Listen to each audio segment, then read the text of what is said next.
malam, Pastor. Terima kasih, selamat malam. Wah, ini sudah lama kita tidak berjumpa secara virtual juga. Semoga semuanya dalam keadaan yang sehat dalam rahmat Tuhan. Semoga rahmat Tuhan juga akan menyertai dalam kebersamaan kita. Semoga Roh Kudus membuka hati kita supaya kita bisa belajar bersama mengenai sabda Tuhan yang akan saya sampaikan. Temanya mungkin sangat misterius. Mundur teratur itu apa? Kalau kita tidak tahu konteksnya, barangkali memang sangat general gitu ya. Mundur teratur dalam hal apa? Maka pertanyaannya kalau misalnya pertanyaannya adalah apakah mundur teratur itu sikap yang baik? Apakah itu sikap yang dikehendaki oleh Allah?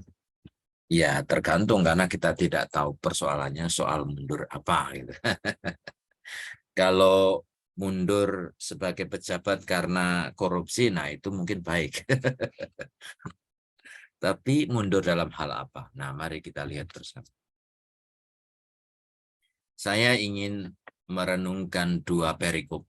Yang pertama Injil Yohanes bab 6, kemudian bab 8. Kita baca dulu. Saya akan membacakannya. Bacaan dari Injil Yohanes bab 6 ayat 60 sampai 69. Sesudah mendengar semuanya itu, banyak dari murid-murid Yesus yang berkata, "Perkataan ini keras.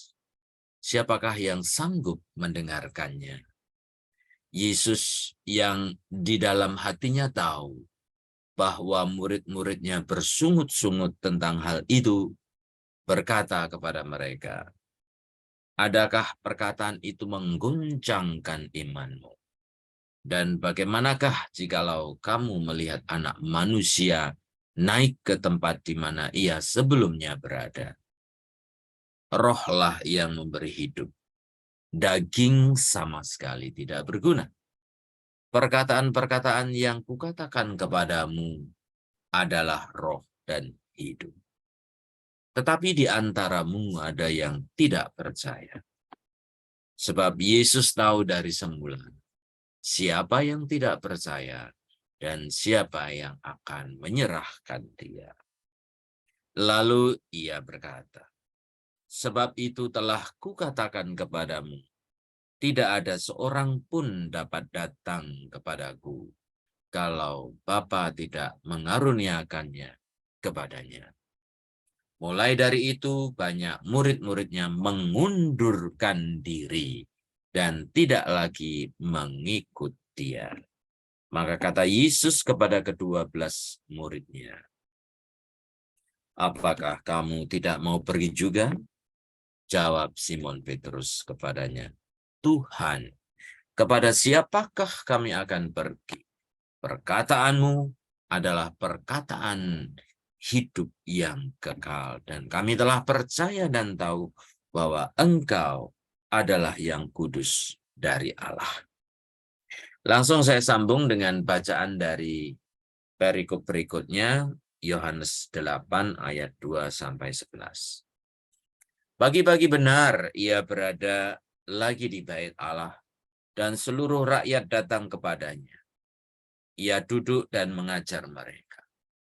Maka ahli-ahli Taurat dan orang-orang Farisi membawa kepadanya seorang perempuan yang kedapatan berbuat zina. Mereka menempatkan perempuan itu di tengah-tengah lalu berkata kepada Yesus, "Rabi, perempuan ini tertangkap basah ketika ia sedang berbuat zina. Musa dalam hukum Taurat memerintahkan kita untuk melempari perempuan-perempuan yang demikian. Apakah pendapatmu tentang hal itu?" Mereka mengatakan hal itu untuk mencobai dia supaya mereka memperoleh sesuatu untuk menyalahkannya. Tapi Yesus membungkuk lalu menulis dengan jarinya di tanah. Dan ketika mereka terus-menerus bertanya kepadanya, ia pun bangkit berdiri lalu berkata kepada mereka, barang siapa di antara kamu tidak berdosa, hendaklah ia yang pertama melemparkan batu kepada perempuan itu. Lalu ia membungkuk pula dan menulis di tanah. Tetapi setelah mereka mendengar perkataan itu, pergilah mereka seorang demi seorang, mulai dari yang tertua. Akhirnya, tinggallah Yesus seorang diri dengan perempuan itu yang tetap di tempatnya. Lalu Yesus bangkit, berdiri dan berkata kepadanya, "Hai perempuan, di manakah mereka? Tidak adakah seorang yang menghukum engkau?" Jawabnya, "Tidak ada, Tuhan." Lalu kata Yesus, "Aku pun tidak menghukum engkau. Pergilah dan jangan berbuat dosa lagi, mulai dari sekarang." Baik teman-teman, saudara-saudari, suster, brother, Bapak Ibu, mari kita merenungkan bersama.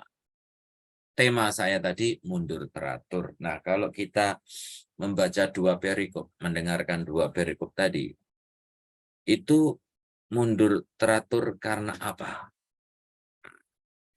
Mungkin tadi sudah mulai mendengarkan kan, sudah ada gambaran. Kira-kira konteksnya itu apa? Nah, silahkan dipikirkan dulu dalam hati. Nah, setelah itu, apakah kemudian sesuai dengan yang saya maksud ini? Kalau dalam Injil Yohanes bab 6, mundur teratur karena mereka merasa ajaran Yesus itu keras, berat, aneh, tidak masuk akal, dan tidak bisa diterima. Ajaran yang mana itu nanti akan saya jelaskan. Lalu yang Yohanes bab 8 itu mundur teratur karena kemungkinannya mereka itu merasa malu, merasa tidak bersih dari dosa. Maka mereka satu persatu pergi. Nah, itu dua perikop yang berbicara tentang mundur teratur dalam konteks saya membahasakannya. Maksud saya fokus pada kata pergi satu persatu meninggalkan Yesus itu.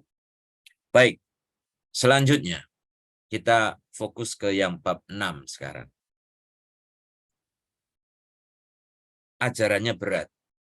Emangnya Yesus berbicara tentang apa sebelum perikop itu? Mungkin teman-teman juga sudah mulai mengingat ya di perikop sebelum Yohanes bab 6 ini. Di situ Yesus berbicara mengenai roti hidup. Nah, mereka itu sangat bingung bagaimana Yesus memberikan dirinya sebagai roti hidup yang diberikan untuk dimakan. Bagaimana mungkin mereka harus makan daging manusia? Kan kita pun sementara untuk orang yang tidak punya iman pun mikirnya, wah itu kanibal itu ya. Mosok tubuh manusia diberikan untuk dimakan. Jadi kurang lebih bayangan orang-orang Yahudi sama Saduki itu seperti itu mereka. Wah, ini ajaran yang sesat, yang tidak mungkin mereka harus menerima itu. Nah, maka kita lihat apanya sih yang aneh kalau kita berbicara tentang roti hidup. Bagi saya, kesan bahwa Yesus memberikan ajaran yang aneh atau katakanlah tidak manusiawi dengan kayak tadi saya mengaitkan dengan kanibalisme, makan daging manusia. Saya pikir itu bisa tidak muncul lagi seharusnya di dalam benak kita karena pernyataan Yesus mengatakan, "Akulah roti hidup yang benar-benar roti." Di sisi lain, kita harus meyakini bahwa dalam Ekaristi itu sungguh-sungguh Yesus yang hadir. Sungguh-sungguh Yesus yang hadir. Tapi kan Yesus hadir membahasakan dirinya sebagai roti. Jadi bagi saya ini bukan kanibalisme karena harusnya kita itu memang makan tubuh Kristus, tetapi kan dalam bentuk roti. Maka bukan sesuatu yang aneh. Lalu yang kedua, yang menurut saya ini tidak menjadi aneh adalah Yesus ingin menghadirkan dirinya sebagai sesuatu yang sangat esensial dalam hidup manusia, dan itu digandengkan atau disandingkan dengan kebutuhan dasar manusia, yaitu makan. Jadi menjadi sangat mudah bagi kita untuk memahami betapa pentingnya Tuhan bagi kita. Maka Tuhan hadir dengan cara menjadi roti hidup. Bayangkan, kita tidak makan sehari, kita akan kelaparan. Baru saja kami mendengar berita, bukan baru saja, 2 minggu yang lalu, ada frater SJY di Vietnam, muridnya Romo Halem, kalau ada yang kenal Romo Halem. Novis, itu baru kaul pertama, tidak tahu bagaimana dia itu tersesat di hutan, lalu meninggal sampai kelaparan. 4 hari ditemukan sudah meninggal. Wow, memang kelihatannya cepat, mungkin dengan penyakit yang lain atau digigit ular, kita tidak tahu. Tetapi saya hanya ingin mau mengatakan betapa esensialnya makanan untuk kebutuhan tubuh kita. Maka Allah pun sejajar dalam arti bahwa tanpa kita makan Allah, tanpa kita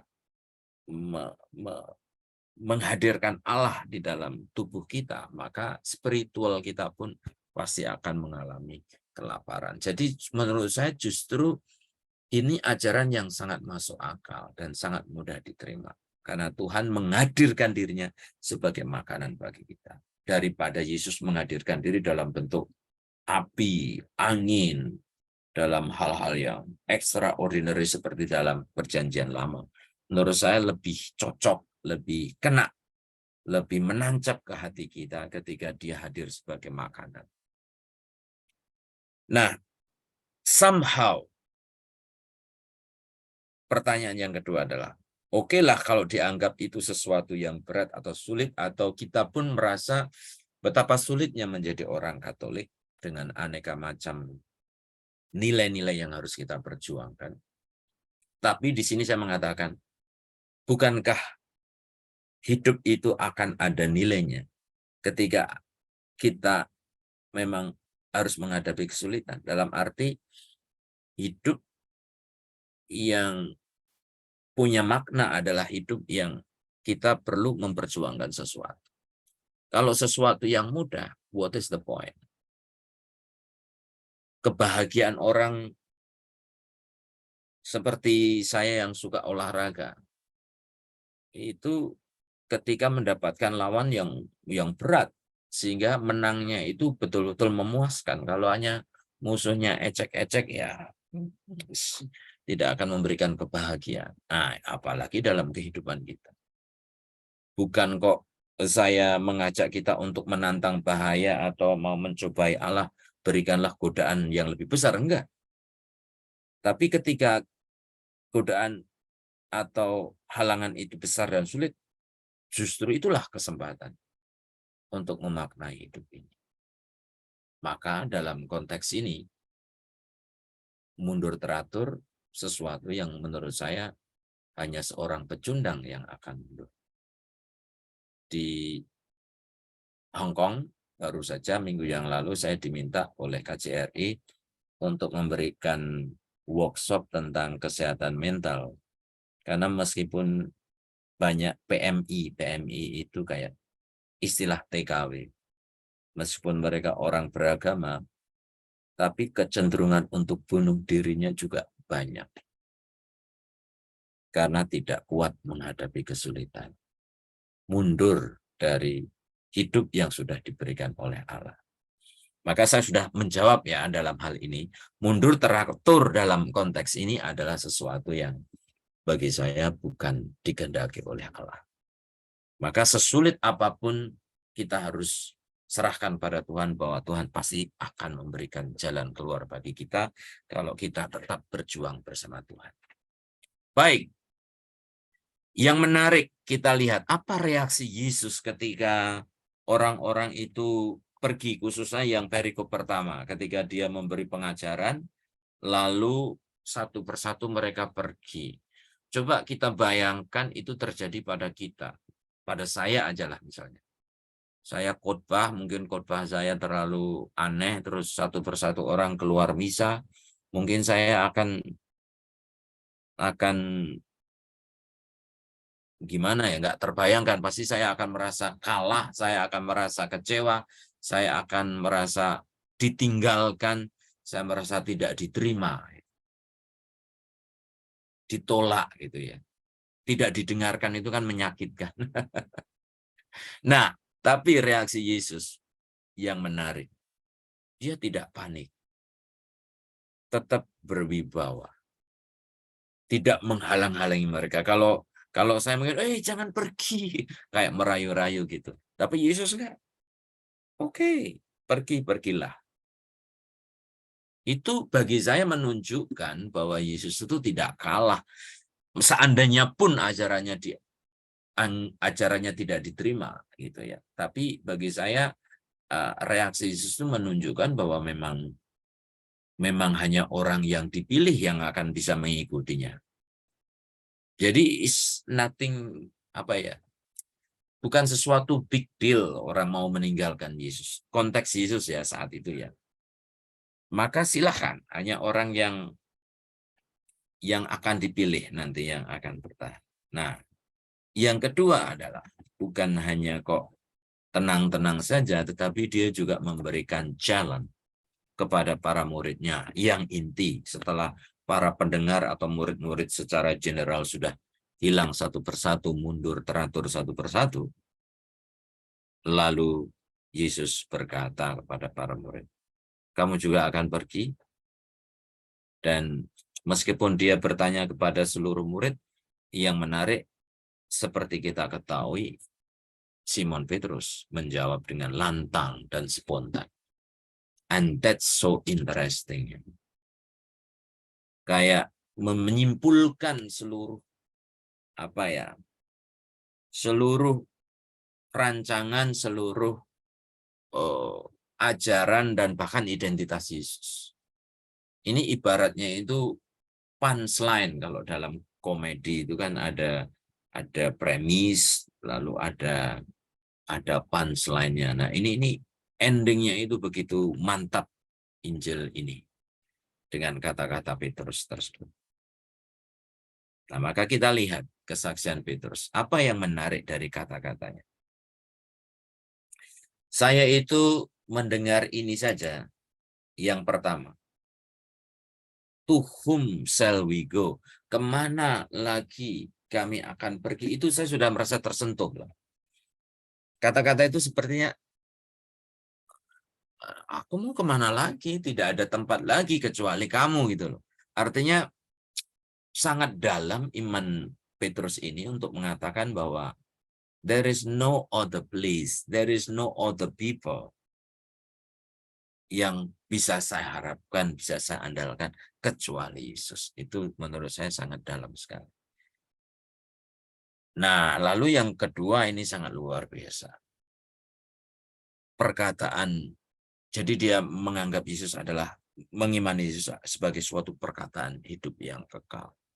Bagi saya ini sangat dalam dan juga sekaligus menunjukkan siapa Yesus, identitas Yesus.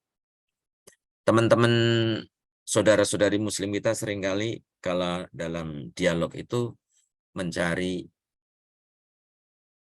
pembuktian dari kita.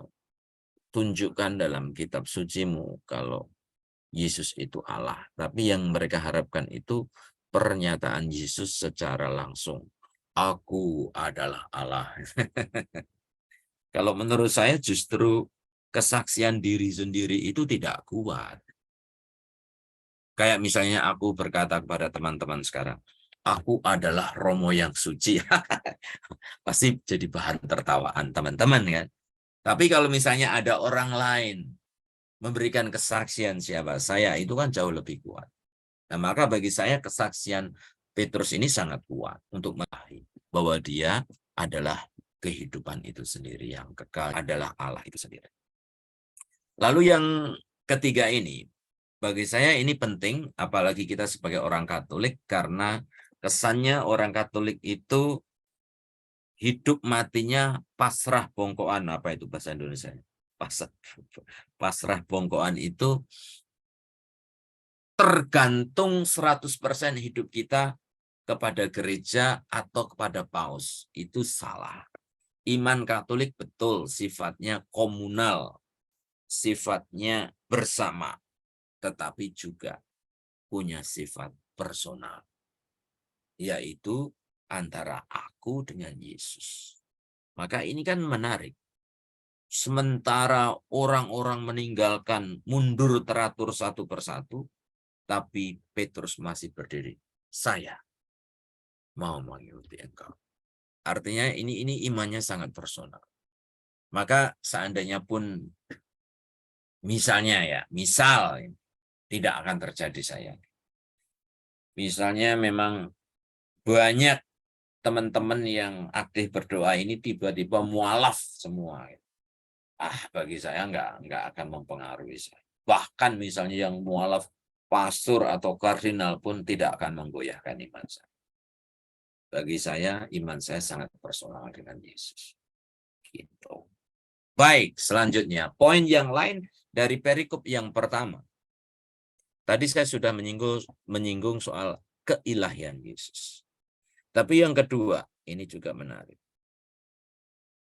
Soal pengkhianatan murid. Di situ disinggung bahwa Yesus sebetulnya tahu bahwa akan ada muridnya yang mengkhianati. Tetapi kadang-kadang pertanyaan konyol atau pertanyaan sederhana dari teman-teman itu, kalau sudah tahu dia akan berkhianat, mengapa masih dipelihara atau masih boleh ikut dan lain sebagainya. Well, kita bisa merenungkan itu secara luas, tapi salah satu poin bagi saya yang penting adalah Yesus sangat bijaksana. Dia tahu kapan harus melakukan sesuatu. Dia adalah man in the right place in the right time. Gitu. Tidak akan sembarangan melakukan sesuatu secara spontan tanpa rencana. Semua sudah direncanakan. Bahkan kemudian perenungannya mungkin ya. Justru dengan pengkhianatan itu kan kemudian Tuhan punya jalan untuk menyelamatkan kita. Meskipun kita yakin tanpa pengkhianatan pun kita yakin Tuhan Yesus punya banyak cara untuk menyelamatkan kita. Tetapi seperti kita ketahui bahwa salib adalah tanda kemenangan yang sangat esensial dalam iman kita, dan itu terjadi berangkat dari penolakan dan pengkhianatan para murid. Tapi bagi saya menarik bahwa Yesus tahu ada orang-orang yang tidak baik di sekitar dirinya, tapi dia juga memberi kesempatan atau tidak akan langsung mencabut. Dia dalam perikop yang lain mengibaratkan seperti ilalang yang tumbuh di antara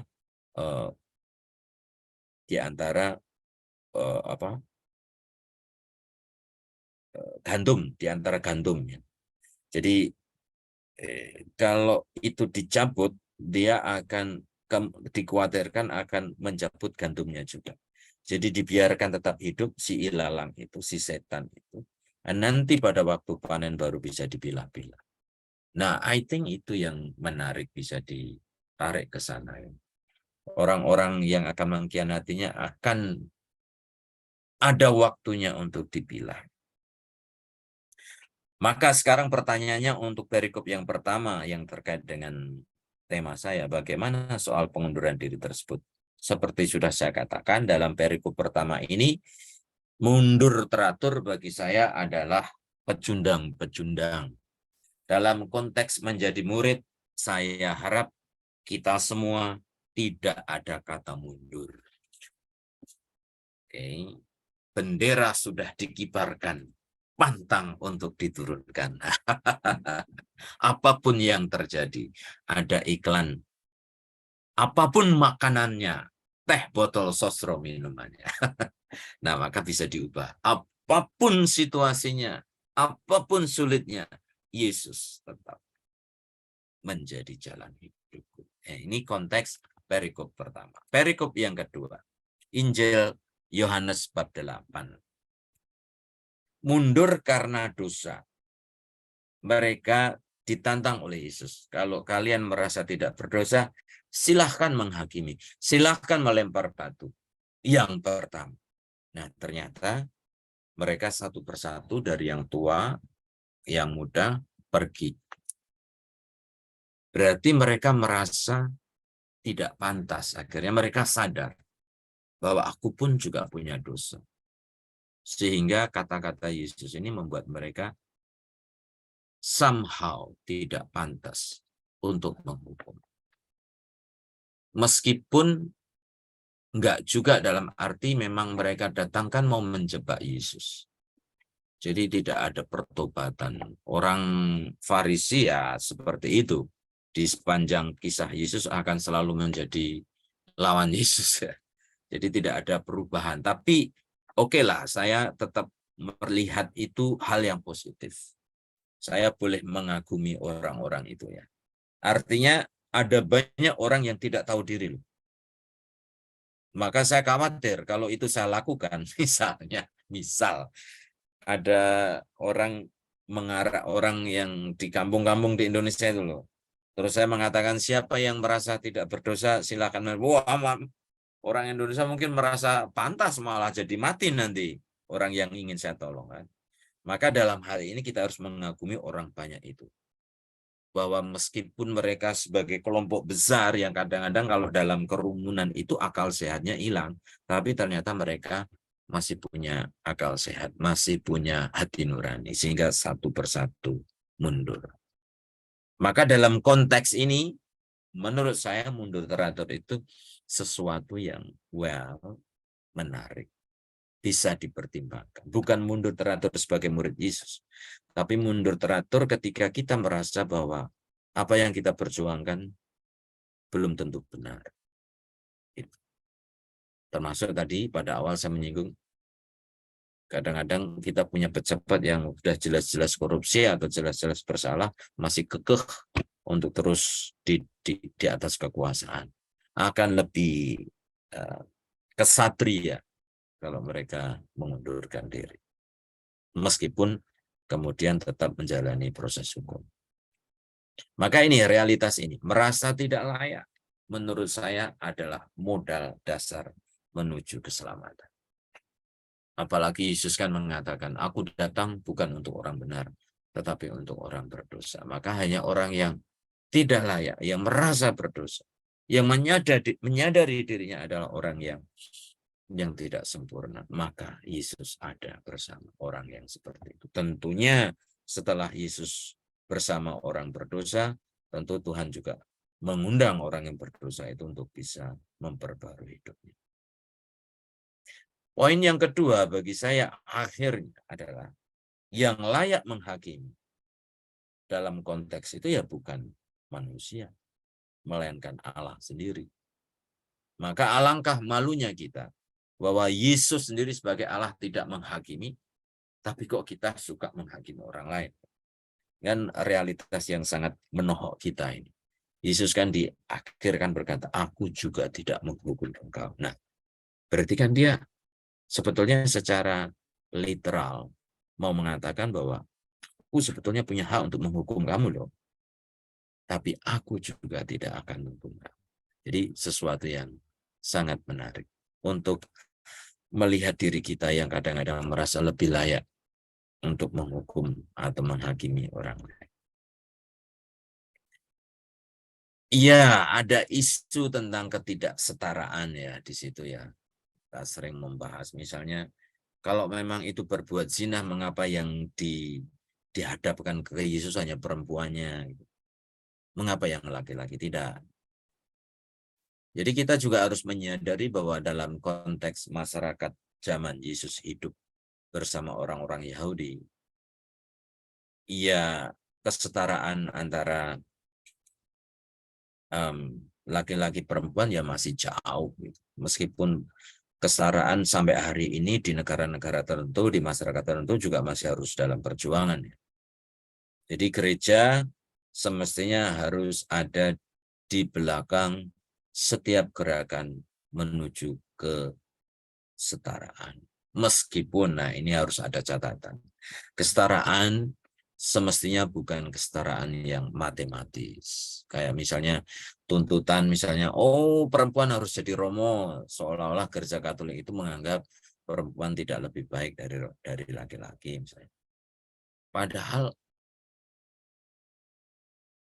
panggilan perempuan dalam Gereja Katolik itu jauh lebih mulia daripada seorang Romo. Mau tahu apa?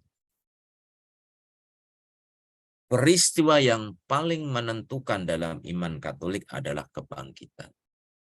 Dan kebangkitan, saksi pertama, itu bukan murid-murid Yesus yang laki-laki, tapi para perempuan. Jadi justru kunci iman kita itu tergantung pada isu-isunya perempuan itu. Jadi menarik kan? Dan juga realitas Bunda Maria yang diangkat menjadi Bunda Allah. Dan kalian para perempuan semestinya juga harus ada dalam satu panggilan dengan Bunda Maria. Menjadi ibu Tuhan, menjadi ibu gereja. Such a great position kalau kita mau bicara soal posisi dibandingkan sebagai Romo. Juga kebingungan masyarakat saat ini misalnya ada gerakan-gerakan LGBT. Wow, it's so complicated, you know. Gereja dalam kesulitan. Kita perlu mendoakan paus, karena menjadi paus pasti sangat membingungkan, tidak mudah untuk menghadapi tuntutan-tuntutan dunia. Saya pribadi pada dasarnya, again, setiap gerakan yang ingin memanusiakan manusia, ingin menghargai manusia, ya kita dukung. Kita dukung, kita welcome. Hanya masalahnya, tidak semua tuntutan ketika kita menghormati, kita menghargai orang lain. Tidak berarti semua tuntutan harus dituruti. Seperti anak kita. Kita mencintai anak kita. Tapi tentu justru karena mencintai anak kita, tidak semua keinginan anak harus dituruti. Jadi sekali lagi, di sini ada ketidaksetaraan ya, perempuan di nomor 2 kan, apalagi terus yang laki-laki pun, wah orang dalam posisi yang hebat, ahli Taurat dan orang-orang elit dalam masyarakat.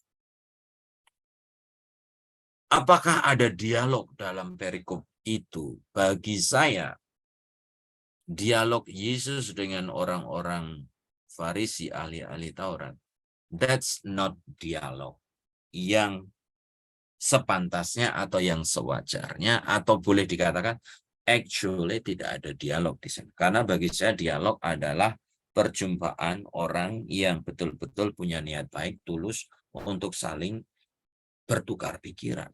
Tapi yang terjadi dalam Injil itu kan mereka ingin mencoba Yesus. Ingin menjebak Yesus. Baik yang perikop yang pertama maupun yang kedua ini.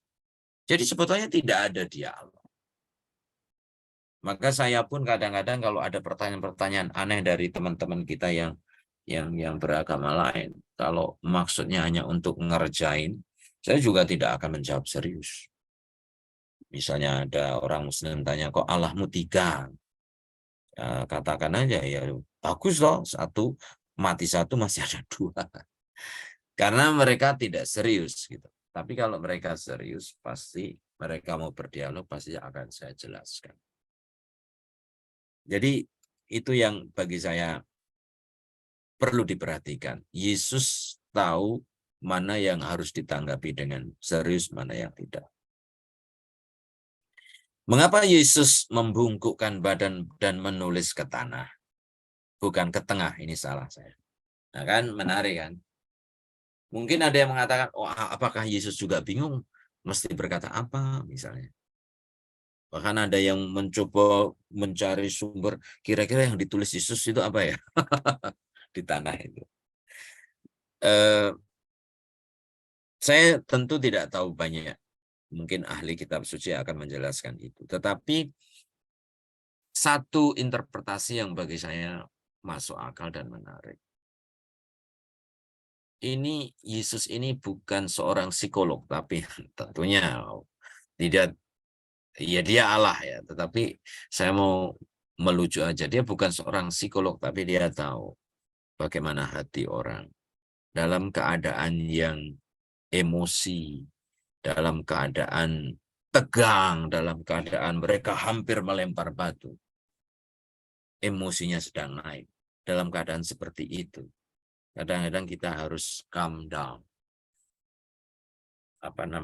Take pause. Mengambil waktu dulu. Nah, dalam titik tertentu, dalam waktu yang pas, dia akan mengatakan sesuatu yang sangat dahsyat. Ketika menghadapi sesuatu, kita perlu take pause. Jangan langsung dipikirkan, apalagi ketika kita emosi kita tidak stabil.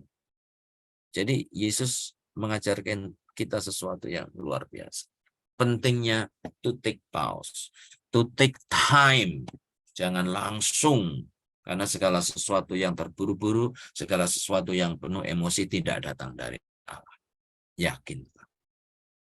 Maka dalam discernment model Ignatian, Santo Ignatius, itu salah satunya time itu penting. Untuk take time, tidak langsung segala sesuatunya diputuskan. Ketika kita ada dalam waktu yang pas, Roh Kudus akan mendampingi kita. Tapi ketika kita dalam keadaan tidak stabil, dalam emosi, bukan Roh Kudus yang mendampingi, tapi roh yang lain. Roh kuda, roh jahat. Perlunya pause. Memberi kesempatan orang lain juga untuk berpikir jernih, bukan hanya dirinya. Maka saya menemukan poin utama dari Yohanes 8 ini. Pertama, Injil ini tentu berbicara tentang pengampunan ya. Pengampunan. Dan menarik bahwa pengampunan ini menjadi sangat penting, esensial ketika dihadapkan pada orang-orang yang sangat mindsetnya itu hukum. Dikit-dikit lari ke hukum. Nah, maka lalu kita pertentangkan dengan kasih. Kasih harus ditonjolkan, bukan kok kita tidak menghargai hukum. Hukum tetap kita upayakan, tetapi ketika hukum tidak mengakomodasi kasih, sehingga hukum menjadi kering, hukum menjadi tidak berdasar. Karena hukum yang baik tentu hukum yang bukan hanya mengajarkan kita keadilan, tapi mengajarkan bagaimana orang bisa bertumbuh. Oke, selanjutnya. Keprihatinannya bukan terhadap penegakan hukum, bukan soal keadilan, tetapi sekedar ingin menjebak Yesus. Maka ini sesuatu yang ya untuk apa, maksud saya tidak ada alasan bagi Yesus untuk takut itu. Lalu yang ketiga, mundur teratur yang patut diapresiasi. Bagi saya, paling tidak mereka tahu dirilah dan masih memperhitungkan hati nurani. Nah, maka saya sudah menjawab dua situasi mundur teratur.